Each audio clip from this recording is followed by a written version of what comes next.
Centauro virou um sucesso, né? Foi para o Brasil inteiro, virou a maior rede da América Latina e foi o primeiro projeto de grande sucesso que eu tive a oportunidade de construir. Criação de marca, ela necessitava que você fizesse a experiência da marca como um todo. Então, todos esses aspectos da imagem, da forma que a marca se comunica com as pessoas, a matéria do branding cuida.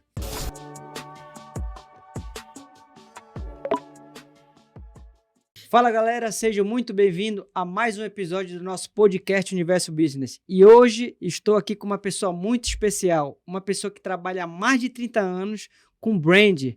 Me ajude a receber Júlio Alves! Seja bem-vindo, meu amigo Júlio. Obrigado pelo convite. É um prazer ter você aqui com a gente no nosso podcast. Estamos aqui para aprender com você pela sua vasta experiência de brand aqui com o Universo Business, né? Só lembrando que a Comercial dos Plásticos é patrocinadora desse podcast. A Comercial dos Plásticos é uma empresa que trabalha há mais de 15 anos com embalagens, entregando para toda Belém, para dono de restaurante, dono de mercadinho, confeitaria, embalageiro, o açaí, aquele famoso açaí que a gente toma. Você que precisa de saco para embalar açaí, é na Comercial dos Plásticos que você vai encontrar. E o nosso público, Júlio, é o dono de restaurante, que eu acabei de falar aqui. É aquela pessoa que quer aprender, né? Ainda mais que você vai falar de marca agora. E um dos grandes desafios, né, que são as pequenas empresas que, quando elas começam, ela só faz colocar uma fachada, açaí do Seu João, por exemplo. E eles estão ali no dia a dia, na batalha, trabalhando para comprar o pão de cada dia, né? E a gente vai aprender com você hoje. Eu vou falar para o nosso público aqui que o Júlio Alves é design especialista em estratégia de diferenciação mercadológica com atuação junto a grandes empresas, dirigindo projetos de construção de marca e de inovação em negócio. Responsável pela construção de marcas líderes nacionais em seu segmento como Centauro Esportes, Ricardo Eletro, Le Biscuit, Valita, Losango Financeira e Catuaba Selvagem. Égua do currículo, né? Seja bem-vindo, meu amigo. Obrigado aí pelo convite. É isso mesmo. O meu histórico, eu comecei a construir marca há muitos anos atrás.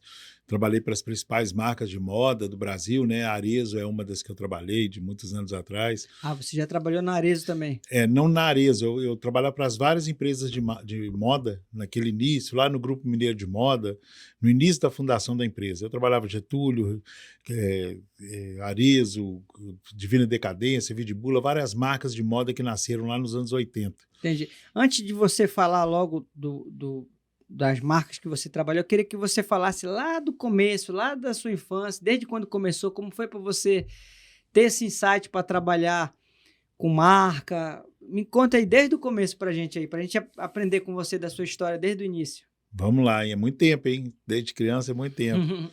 Pode dar uma pincelada. Vamos lá. Eu sou filho de arquitetos, pai e mãe arquiteto. Desenhando desde criança, né? Sempre gostei muito dessa área criativa, da área do desenho. Minha mãe era também restauradora de igrejas em Minas Gerais, né? Nós somos de Minas. Ela é restauradora dessas igrejas de Ouro Preto, né? Do trabalho do Aleijadinho, etc. Então, sempre minha vida foi muito próxima à questão da criação, da arte, da arquitetura, né? Por eles serem arquitetos dois. Aí, desde muito cedo, eu comecei a trabalhar com eles no escritório. Com eles, sempre queria estar junto com eles, desenhando, pensando em alguma coisa. Ela me dava um banheiro para criar, falava, não, resolve esse banheiro aí, tem tantos metros, precisa disso e tal. Eu trabalhava mais assim com eles.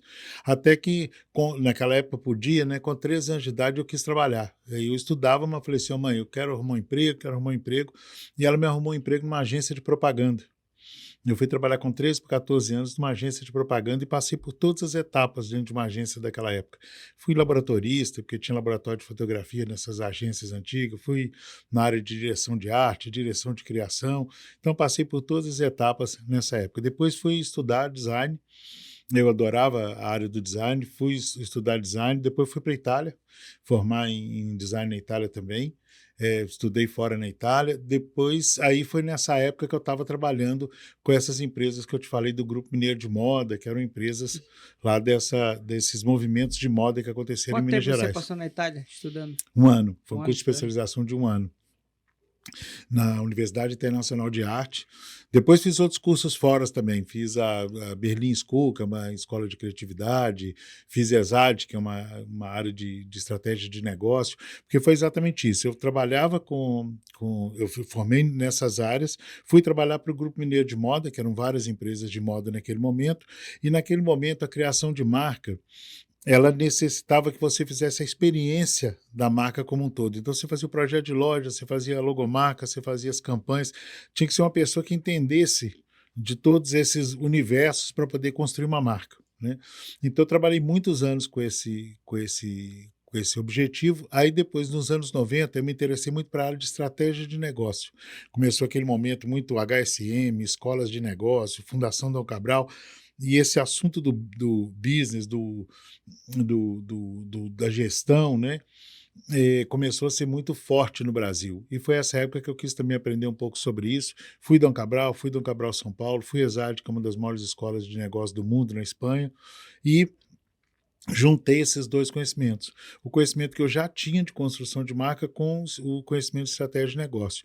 E aí comecei a fazer alguns projetos que uniam esses dois assuntos, né? Aí peguei um primeiro cliente, que foi uma rede de 6 lojas em Minas Gerais, que era a Centauro Esportes. Fizemos o projeto junto com o Sebastião Bonfim, o Marcos Agege na Centauro. A Centauro virou a maior da América Latina, né? Foi o primeiro projeto. Aquela que tem Que pista. aquela pistazinha de corrida. Isso. A gente ficou 1 ano morando em São Paulo, desenvolvendo aquele projeto, viajando, conhecendo lojas no mundo, para poder construir aquele projeto da Centauro, né? Que era uma rede pequena de Minas, né? De Belo Horizonte. E aí a gente criou aquele primeiro projeto. Tinha 6 lojas. 6 lojas pequenas, em Belo Horizonte. E aí a gente criou aquele projeto de uma mega store de esporte, né? Que era uma lojinha de esporte.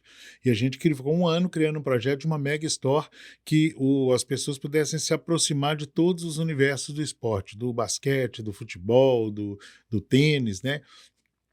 Naquela época, 7 a cada 10 pessoas não praticavam esportes no Brasil.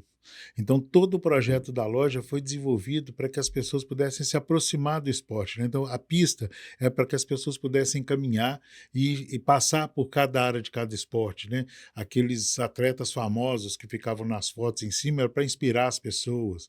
Os objetos, as pessoas tinham condição de pegar numa raquete de tênis ou bater uma bola, jogar numa cesta, para poder perder um pouco esse medo e começar a querer praticar aquele esporte, né? E ficou muito bonito a loja da Centauro, né? Que de vez em quando a gente vai lá. Mas assim, qual foi o principal insight? Eu sei que são várias coisas que na hora que vai fazer uma criação e uma estratégia de negócio. E qual foi o principal ponto-chave para a estratégia de negócio da Centauro quando você fez? Nessa época era exatamente isso, aproximar as pessoas do esporte. As pessoas tinham muito resistência, por exemplo, se você chegasse naquela época e quisesse praticar tênis, você ia chegar numa loja especializada, o cara ia te perguntar qual que é a sua empunhadura, não sei, você já está com vergonha, você já não sabe, você já está, né, muita coisa para você vencer até você chegar perto do esporte. A Centauro queria facilitar isso. A Centauro queria que você circulasse na loja, que você pudesse pegar na raquete, que você se sentisse um jogador de tênis. E, no início, a gente colocou até professores de esporte fantasiados de vendedor. Aí o professor chegava perto, tinha o vendedor mesmo e tinha, por exemplo, na área de tênis tinha 3 vendedores, um deles era professor. Aí ele chegava perto da pessoa e falava, você joga e tal? Não jogo não. Não, mas é fácil. Pra você ter uma ideia, eu acho que 2 semanas a pessoa aprende, os primeiros movimentos são esses. Então o professor ia falando uma coisa e outra que a pessoa ia perdendo medo. Aí é mesmo, não é difícil, não, tem quadra aqui perto, nesse bairro. O professor ia tirando os obstáculos da pessoa, depois o vendedor assumia. Aí o vendedor assumia e ficava. O professor ficava ali só para, fantasiar de vendedor, né? Só para poder quebrar esses obstáculos. E aí a Centauro virou um sucesso, né? Foi para o Brasil inteiro, virou a maior rede da América Latina e foi o primeiro projeto de grande sucesso que eu tive a oportunidade de construir. E depois, Júlio? Depois eu fui chamado na Losango, que era uma financeira, tinha 15 lojas, se tornou a maior do Brasil, foi para 500 lojas, foi comprada pelo HSBC. Era uma loja de roupa, é? Não, a Losango era uma financeira, era um empréstimo de dinheiro. Pois é, mas como foi 15 lojas só de empréstimos, Só de empréstimo. Aumentou para 500. Aumentou para 500. Ela é do Lloyds Bank, um banco, né? E aí nós fizemos um projeto que tirava todo as pessoas para pedir dinheiro, ia para uma loja na frente do outro, totalmente envergonhada daquela situação e etc. A gente tirou esse estigma da necessidade, né? A pessoa, todo mundo passa por um aperto, todo mundo precisa de um dinheiro, e você não precisava ser humilhado naquele momento, né? Então a gente tirou todo o estigma.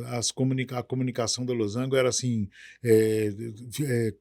realize seu sonho. Mostrava que as pessoas queriam aquele dinheiro para poder pagar uma formatura para um filho, comprar uma casa ou fazer alguma coisa que ela necessitava, né? Então, a gente, na comunicação, desbloqueou isso.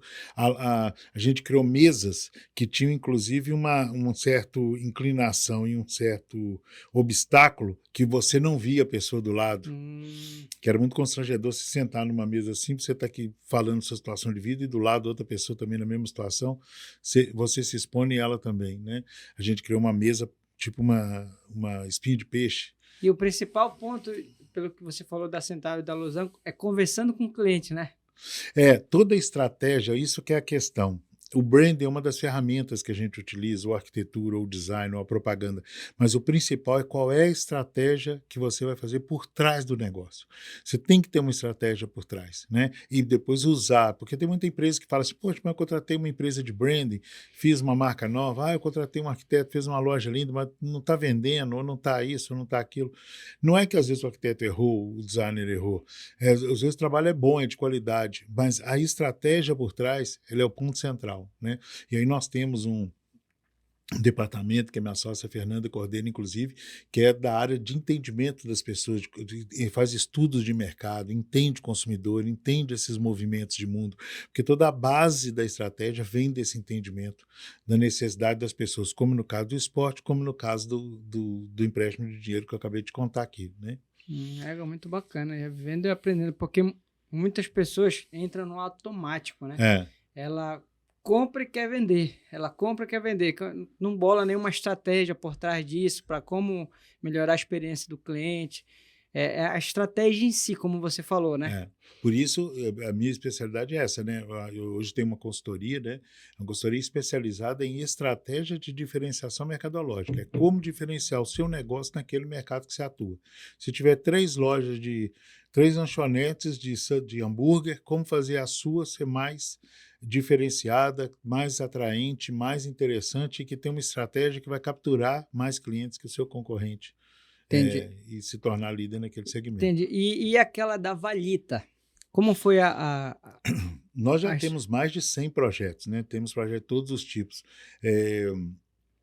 Inclusive 2 muito engraçados. Nós temos a estratégia do Clube Atlético Mineiro, você entendeu? Um time de futebol. Do Galo. Do Galo, nós fizemos estratégia do Atlético e fizemos estratégia da Portela, escola de samba, uns anos atrás. Então, assim, já fizemos trabalho de todos os tipos de estratégia. Mas a Valita era uma marca antiga, de altíssima qualidade, que teve um problema, quebrou, não sei, e foi comprada pela Philips. E o problema é que ela era a marca da avó, e nós precisávamos fazer ela se tornar a marca da neta. Na época que os eletros, estava chegando LG, chegando vários eletros no Brasil, onde a tecnologia estava jovializando muito essa questão eletrônica, dos equipamentos, etc. Tudo estava chegando falando que era moderno. E quando você tinha uma marca muito antiga, isso dava um pouco de conflito. Então a gente fez todo um trabalho de jovializar a marca. Aí foi um trabalho de design muito forte, que a gente fez formas orgânicas, que a gente foi buscar no imaginário das pessoas o que indicava aquela modernidade. Aí a gente fez um trabalho grande na parte visual da Valita, mesmo no reestudo assim, da forma de usar a marca. Fizemos uma campanha na época com a Luísa Brunet, que era uma artista que falava com as duas gerações, falava com a geração nova e falava com a geração antiga ao mesmo tempo, né? Que ela já era uma mulher madura, mas era uma mulher muito bonita e que tinha um histórico muito de jovialidade pela beleza. E ela foi a cara da marca. Foi a cara da marca nessa época. Então foi essa jovialização e reposicionamento da Valita. E deu muito certo, a marca voltou, continua aí uma grande marca no mercado, né? Entendi. E para o pessoal que está ouvindo a gente, né? Muitas pessoas, ela sabe, o brand. O que é brand? Para elas entenderem o que significa essa palavra brand. Muito bem. Existe o seguinte, o branding, ele é o olhar sobre a questão da marca e do consumidor da marca. Então, por exemplo, se você tem uma Coca-Cola, como aquela marca, o desenho que vai ser usado no logotipo, a cor, se você pode usar num fundo escuro ou num fundo claro, se você deve usar uma foto de alguém violento, com a cara brava, do lado da Coca-Cola, só de alguém feliz. Então, todos esses aspectos da imagem, da forma que a marca se comunica com as pessoas, a matéria do branding cuida. Né? Então, o branding cuida de toda a relação da marca com as pessoas. E é uma área técnica que surge principalmente das grandes marcas, né?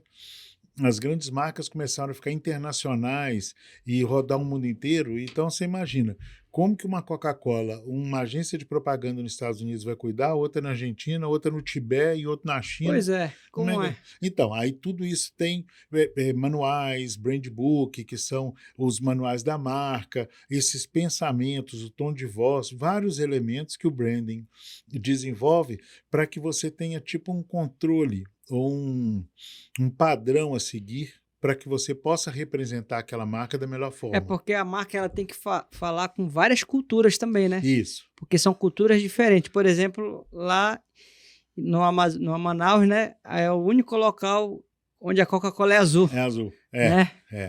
Então, tem essas adaptações culturais, mas tem o sentido que a marca quer transmitir. Então, se a Coca-Cola está com o conceito de beba alegria, né? A fábrica da felicidade, a questão da felicidade, você imagina, como é que você usa uma foto que não transmite isso, né? Então, por exemplo, a Vale do Rio Doce agora ela quer demonstrar que ela é ecológica. Então, as fotos têm que demonstrar isso, o tom da cor que usa no fundo e tal. Já outra empresa quer mostrar que é grande. As fotos, o texto, tudo tem que demonstrar grandiosidade. Então, o branding cuida disso. Entendeu? O branding cuida disso. Agora, essa palavra está sendo usada de todas as formas, né? Muitas vezes as pessoas falam que tem muito de estratégia quando estão dizendo branding, que o trabalho dela é branding, ela está citando também uma questão estratégica. Tem outras empresas que estão fazendo só logotipo, só desenho e fala de que marca, é brand. e está falando que é brand. E qual é a tradução literal da palavra brand? É marca,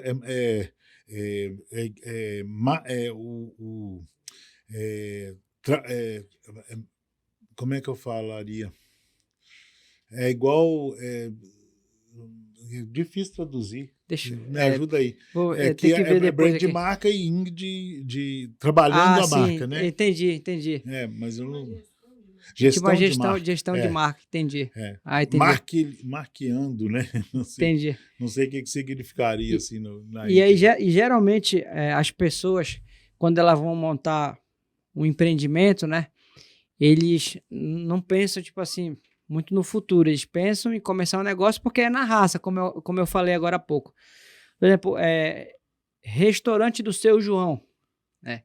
Que eles colocam aqui, assim, o nome dele como referência. E aí, qual a melhor forma, que eu queria perguntar para você, dela começar a construir essa marca sem ele não tem muito conhecimento, não tem muito capital, né? Que ele vai estar na raça. Qual é a melhor forma de construir essa marca do início? Então, vamos lá. A gente falou de branding, né? A gente falou de estratégia mercadológica, a gente falou de construção de grandes marcas, né? Isso. Essa é a minha profissão, inclusive, eu faço isso a vida inteira e são coisas que a gente sabe, né? Às vezes uma empresa é vendida aí por agora a Copenhague foi vendida, eu acho, 4 bilhões. Foi para Nestlé, não foi? Para Nestlé, foi. Você vê, uma empresa vendida a esse valor absurdo, assim, né, gigantesco, pelo valor de marca, né? O que ali, quase todo aquele valor é pela marca que ela significa, não pela fábrica que ela tem, etc. Isso. Mas pelo valor que ela tem. Então, marca é uma coisa muito importante e gigantesca. Agora, o que não muda, desde a Coca-Cola até o Seu João, como você disse, é que a marca, o importante é a verdade que está por trás dela. Então, se você não tiver nada, tiver R$ 10 para fazer nada, nenhum desenho, tenta fazer você mesmo o seu logotipo ou o que seja com a sua verdade. O que eu quero dizer com essa questão da verdade? Na verdade, as pessoas se relacionam com as marcas.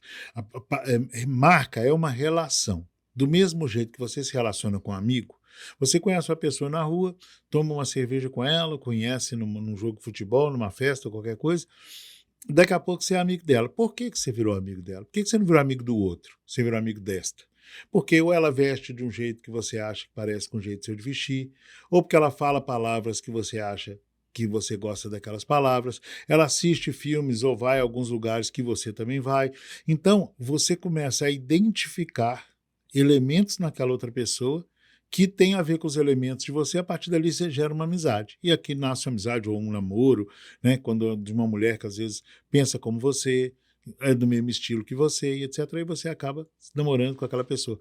Então, é um relacionamento. Agora, como que é o relacionamento das pessoas com a loja? Como que é o relacionamento da pessoa com um produto? Esse mesmo relacionamento com um produto ou com uma loja, ele se dá por essa relação que é criada. Então, se você construir uma relação com a outra pessoa, aquilo ali se torna uma marca. Até agora complicou um pouquinho, mas agora eu vou facilitar.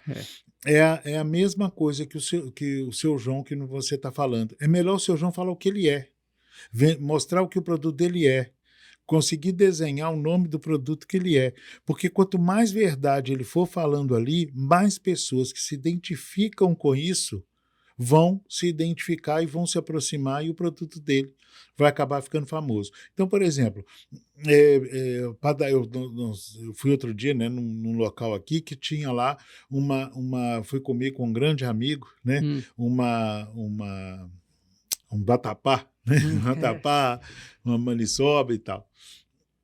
E chegou lá, eu estava reparando, era um lugar simples, mas tinha uma foto da mãe do dono, que eu acho que era a dona, né? Uma senhora e o filho. O que aquilo já demonstra? Que é comida caseira. Então, aquilo já demonstra uma questão. Então, se eu gosto de comida caseira, ou se eu me sinto à vontade, então aquilo já me disse, olha, aqui é um lugar caseiro, deve ser bom. A comida deve ser uma comida de qualidade, porque você está mostrando até a mãe dele aqui na foto, é um lugar que a honra dela está ali, né? Tá exposta ali, né? Se for ruim, como é que ele ia botar a foto dele e da mãe dele ali, né? Então você vê, todos esses elementos comunicam. Então, se a pessoa colocar a verdade dela ali, ou se ele for uma comida muito barata, coloca preço, coloca tudo vermelho e amarelo, demonstra que você é uma pessoa de preço, põe um nome parecido com coisa de preço, entendeu? O baratão do açaí, faz alguma coisa, mas essa tem que ser a sua verdade, porque você vai ter que pintar a loja desse jeito, você vai ter que vender um açaí barato, você vai ter que ser uma pessoa que gosta de vender barato. Agora, se você for caseiro, põe uma foto das pessoas, faz uma comida mais caseira, põe uma toalha de mesa que transmita aquilo, né? Entendi. Eu entendi. Bacana esse exemplo que você deu, Júlio, porque, primeiro, verdade não é caro, né? Não é caro. Não é caro para a pessoa que está começando. Ela está falando a verdade, está transmitindo a verdade. Opa, chegou o cafezinho aí. Que bom. Porque deixa só fazer um complemento. Porque o problema que as pessoas cometem é que ela, tipo assim, vai abrir uma loja de açaí e faz o que os outros 2, 3 estão fazendo. Isso. Às vezes aquilo é verdade do outro, não dele. Entendi. Obrigado. Então, se você não é vamos dizer que para vender açaí tem que ser um lugar barato. Aí os 2 lá estão fazendo preço na parede, escrevendo preço e tal. Às vezes você não é uma pessoa que quer fazer isso. Sua verdade é porque sua mãe fazia açaí para você desde pequeno e tal, você é uma coisa mais caseira. E tem que transmitir. Transmite a sua verdade. Igual aquele exemplo que você estava dando uma vez para mim, falando do rapaz, o rapaz é cientista. Conta pro nosso público aí. Como é que ele vai falar que ele é cientista? Até que ele não usa o jaleco, até que você deu um exemplo uma vez para mim, conversando. Conta pra gente aí. A pessoa tem que transmitir o que ela é. Isso. Né? Eu vou até falar de uma outra forma, assim, por exemplo, Se você falar que uma pessoa é muito rica, eu posso virar e falar com você assim, tal pessoa assim, o Fernando é uma pessoa muito rica, tem muito dinheiro. Você vai acreditar que ele é rico, porque se você acredita na minha palavra, você vai acreditar que ele é rico, mas você sabe que ele é rico porque eu te falei. A outra coisa, eu não falei nada, chegou o Fernando, mas o Fernando chegou com um relógio de ouro, chegou com uma roupa de marca muito cara, ou chegou num carro importado. E eu não falei nada, mas você viu que o Fernando é rico. Ou se o Fernando falar com você assim, eu vim de Nova York, eu estava lá em Paris agora, jantando, saí de lá agora e vim para encontrar com você agora cedo aqui, tomar café com você, e você fala, se ele fez isso, ele deve ter ido num avião particular, né? Mesmo que ele não está com a roupa chique, mas se o Fernando falou uma coisa dessa, você já percebe que o Fernando deve ter um avião particular, então ele deve ser automaticamente uma pessoa rica. Agora imagina você misturar essas três coisas. Você misturar uma mensagem que fala que a pessoa é rica, pela roupa ou pelas coisas que a pessoa usa, ela demonstra que é rica, e pelos atos que ela faz, ela demonstra que ela é rica. Né? Isso é uma força inquestionável para que a outra pessoa perceba e tenha certeza que você é rico. A mesma coisa acontece na empresa da gente. A gente tem que falar o que a gente quer dizer para o nosso público. Então, se você quer ser um açaí caseiro, você tem que falar que você é um açaí caseiro. Você tem que parecer que você é um açaí caseiro. Você tem que mostrar na toalha de mesa, você tem que mostrar na arquitetura, você tem que mostrar na mesa, você tem que parecer que você é um açaí caseiro. E você tem que fazer as pessoas perceberem por questões que você, você elogiar o plantador de açaí na sua loja, com uma foto dele, homenageando ele, Entendi. etc., demonstra que o seu açaí é um açaí de mais qualidade. Eu entendi. Né? É igual de tem vários pontos de açaí aqui em Belém, e Júlio, que vendem açaí. Vou te dar esse mesmo exemplo. Mas tem um ponto específico que ele tem toda a cadeia da produção do açaí. Ele tem desde do plantio até a entrega na mão do cliente. Só que esse rapaz não demonstra isso só de boca a boca. Se ele fizesse um marketing que demonstrasse isso daí, ia vender muito mais, não é isso? Dando esse exemplo que você deu aí. Essa é a verdade dele. Talvez outro do lado tenha uma outra verdade. Isso. Ele é uma pessoa que vende mais barato. Outro do lado tem uma outra verdade. Ele faz uma mistura melhor, mais caseira. Cada um desses devia pegar o seu diferencial e construir a sua marca a partir do seu diferencial. Entendi. Tá vendo aí, pessoal? Que fica essa dica aí. Transmitir a verdade, né? E a verdade não custa nada. É só você transmitir a verdade na sua marca, né? Quanto mais dinheiro você tiver, você pode contratar profissionais para fazer isso de forma mais avançada. Mas você consegue fazer isso se você seguir esse caminho, né? Porque o problema é o que eu te disse, as pessoas ficam perdidas, às vezes, copiando. Então, uma pessoa lança uma primeira loja de açaí, todo mundo faz loja de açaí igual. Por exemplo, pet shop. Todo pet shop é igual. Né? Aí abriu um que é daquele jeito, todo pet shop depois é igual. Não vai aparecer nada diferente. Você abre uma loja de esporte, se você fizer igual a Centauro, não vai fazer diferença. O importante é você fazer qual é a sua loja de esporte. É verdade. Como eu tinha falado, eu acho que eu não cheguei a falar, vou fazer 10 perguntas para você, comparado nesse assunto aqui, tá bom? A primeira você já respondeu. Vamos ver. A segunda agora é a construção da marca. Você ajudou a construir marcas que se tornaram líderes nacionais. Agora você falou dos acertos, agora eu vou lhe falar dos erros. Quais os erros mais comuns que pequenos empreendedores cometem ao tentar construir sua marca?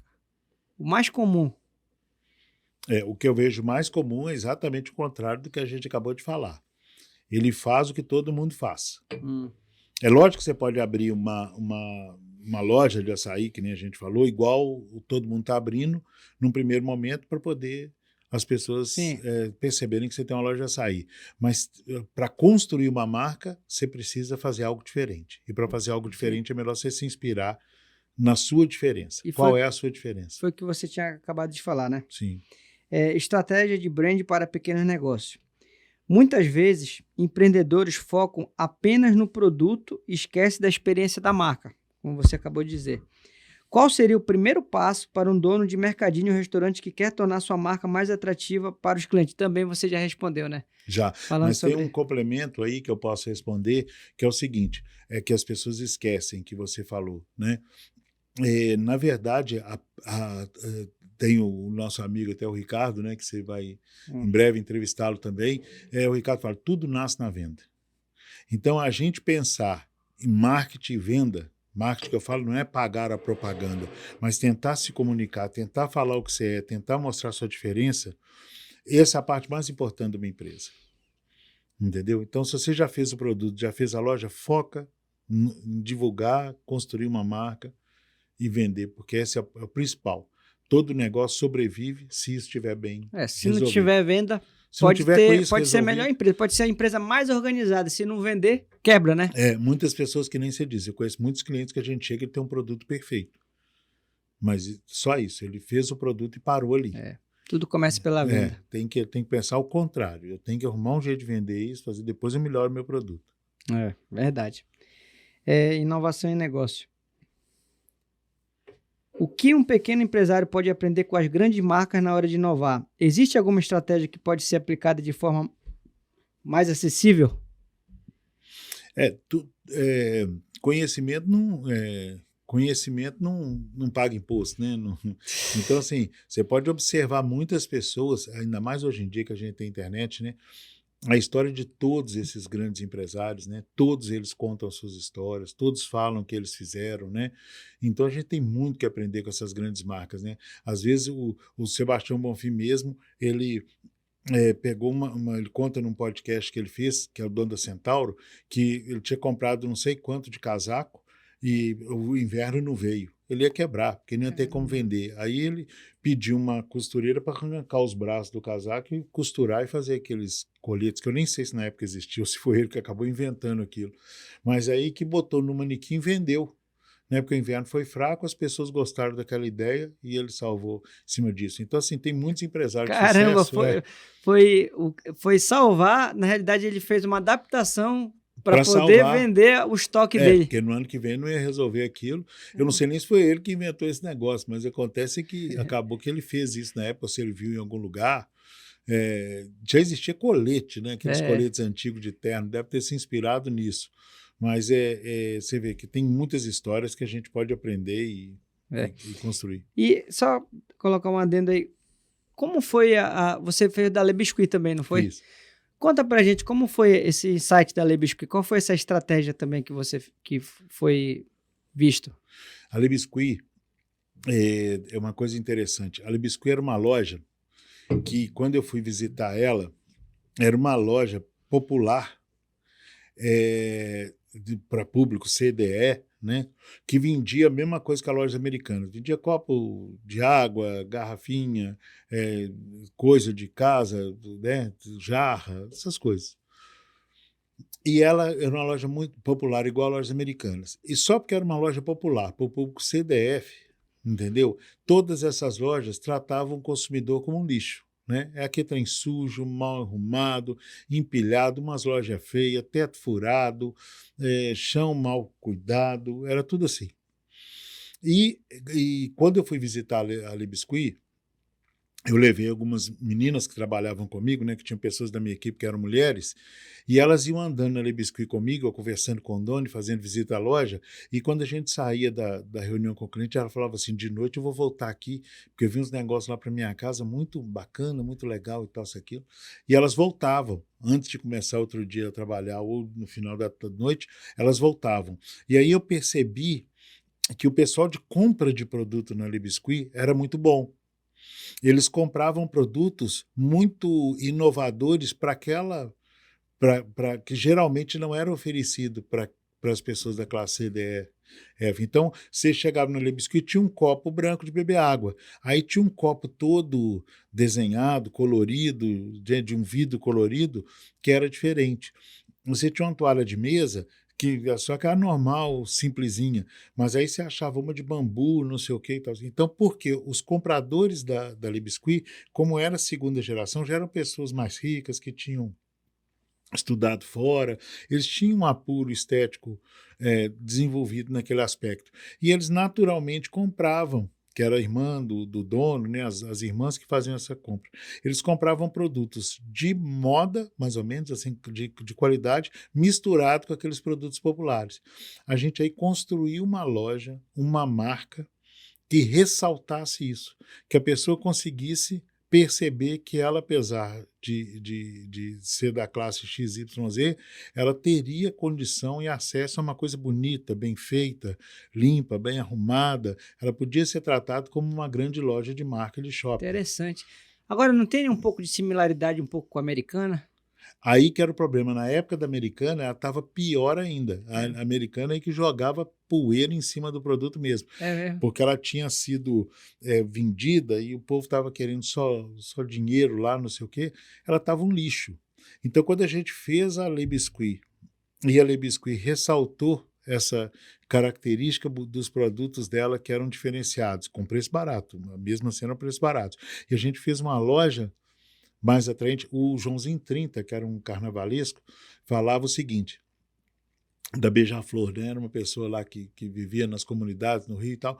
Ele falava o seguinte, pobre gosta de luxo, quem gosta de pobreza é intelectual. Entendeu?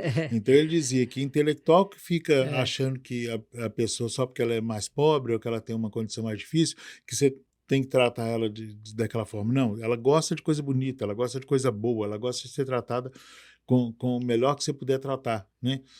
Então o Joãozinho 30 falava isso e é isso que a Le Biscuit fez, né? A Le Biscuit fez um trabalho que demonstrou isso para o consumidor. Interessante. Bora lá, outro. Tá. Tem aqui assim, estratégia de crescimento. Como um pequeno negócio pode expandir sua marca sem perder identidade e sem gastar muito em publicidade? Eu acho que isso aqui... São duas coisas diferentes. Vamos dividir, né? Dividir aqui. Primeiro, como expandir. Quando você cria um projeto, como a gente criou, né? Quase todos os projetos que nós fizemos viraram marcas nacionais no Brasil inteiro. Eu chego lá no Amazonas, lá em Manaus, falo assim, conhece Centauro? Conhece a Ricardo Eletro? Todo mundo conhece. Às vezes eu pergunto de uma marca grande de Manaus, lá em Belo Horizonte ou em Minas Gerais, ninguém conhece. Então, o importante é, se você construir uma marca diferenciada, né? E não só que eu fiz, a Chili Beans é uma marca que todo mundo conhece, são várias marcas que conseguiram ser famosas no Brasil inteiro. Não necessariamente elas gastaram com publicidade, né? Elas, na verdade, tiveram uma grande ideia e essa ideia acabou dando certo na região delas e expandiu para outras, né? Então, quando você consegue criar essa verdade, criar uma coisa diferente, e aí vai uma abrindo uma loja aqui, outra ali, uma outra pessoa quer franquear sua loja, sei lá, e vai expandindo, às vezes você constrói uma grande marca sem muito dinheiro com publicidade, porque a sua ideia é nova. Entendi. Entendi. Bora lá, outra pergunta. A diferenciação. Isso, a diferenciação, é isso aí. No varejo e no setor da alimentação, fidelizar cliente é essencial. O que você recomenda para criar um vínculo emocional forte entre a marca e o consumidor? É o que você já respondeu já também, né? É uma relação. Marca é relação. Tendência e comportamento do consumidor. Com a digitalização e as mudanças do comportamento do consumidor, quais tendências de brand e diferenciação são essenciais para os negócios se adaptar em 2025?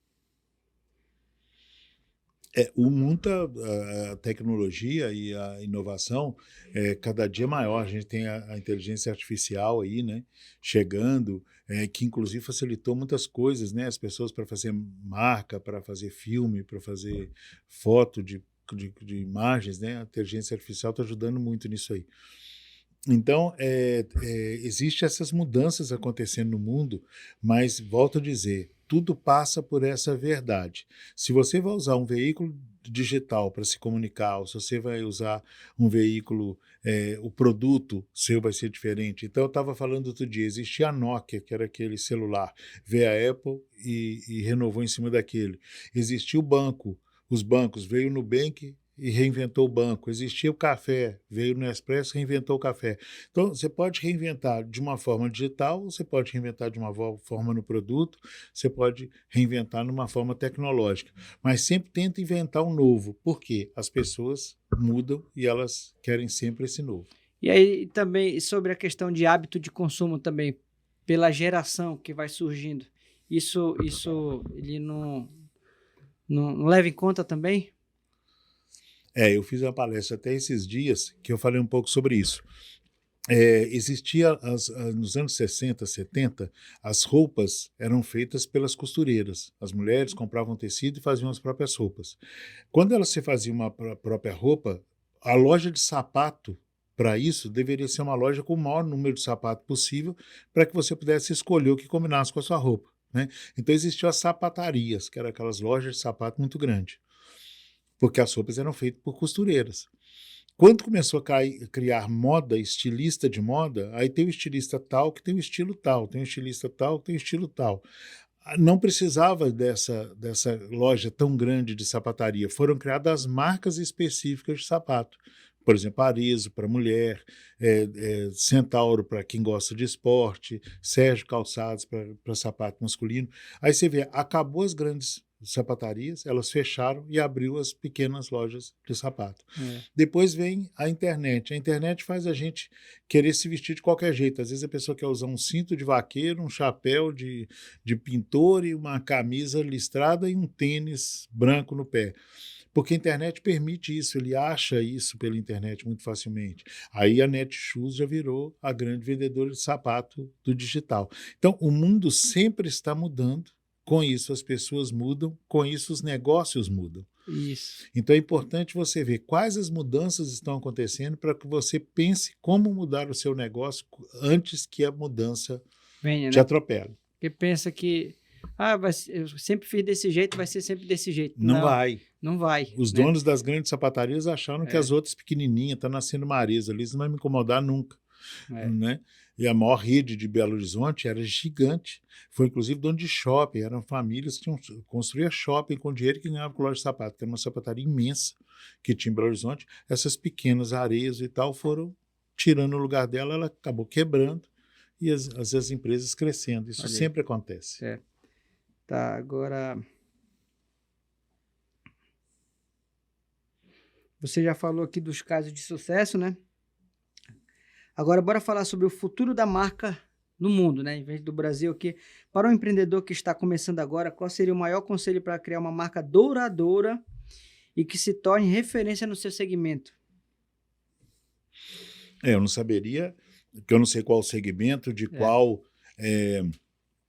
mas o que eu vejo é o seguinte, quanto mais o mundo fica tecnológico, as pessoas cada vez mais no celular, a relação muito mais feita na rede social do que na vida própria, etc. Eu acho que cada vez mais vai nascer oportunidade das marcas serem muito próximas das pessoas, né? Eu acho que vai vir no mundo uma especificidade, quase assim, tem celular para o Júlio, tem celular para o James, entendeu? Quase que uma marca vai ter que fazer um que combine com o James, outro que vai ser personalizado. Eu acho que cada vez mais as pessoas, pelo afastamento que o digital criou, sentirão muita necessidade de uma coisa mais feita para elas. Entendeu? Então a marca, eu acho que no futuro as marcas serão muito personalizadas, muito individualizadas. Mais nichado, né? Mais nichadas e vão ter que respeitar muito aquele grupo, aquelas pessoas. É verdade. Pela necessidade humana que se terá disso. Entendi, bacana. Pessoal, então você esteve aí com o Júlio, né? Júlio, primeiramente quero te agradecer. Eu que te agradeço, tá? Muito obrigado por dividir o seu conhecimento grandioso aqui com a gente do Universo Business. Tá? Eu queria saber como faz para te achar nas redes sociais. Eu vou colocar aí no podcast, né? O meu... o arroba... Júlio Alves, @julioalves.mastermarca. .mastermarca, né? Isso é no Instagram. No Instagram. Tá. Então, pessoal, se você quiser achar Júlio Alves, né? Tá aí, @julioalves.mastermarcas, né? É isso aí, pessoal. Eu quero agradecer o ouvinte. Não esqueça de curtir o canal, aperta no sininho para você se inscrever, para você receber mais conteúdo. E até o próximo episódio e tchau!